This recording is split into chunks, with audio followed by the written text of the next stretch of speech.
Tonight, Russian-American dual national Ksenia Karelina, sentenced to 12 years in a Russian prison for high treason, found guilty of donating what her boyfriend says was $51.80 from her U.S. bank account to a charity supporting Ukraine.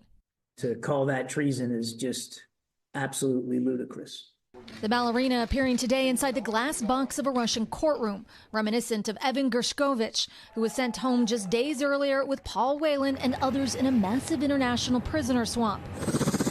Meantime, with reports of Russian gains in eastern Ukraine, the Ukrainians announcing today they've gained ground in Russia's Kursk region.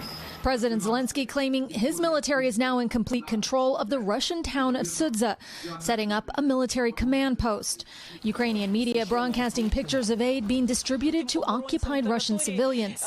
We spoke with one of President Zelensky's top advisors, who insists the goal is to defend Ukraine. Is this an occupation? No, this is definitely not an occupation, he says.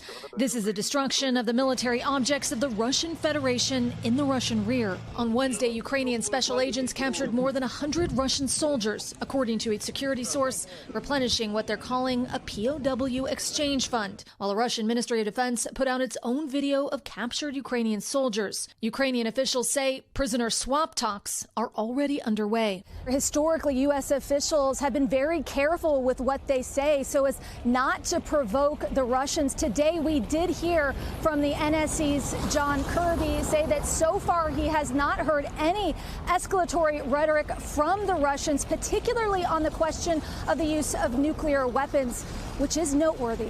Lester. Okay, Erin McLaughlin, thank you.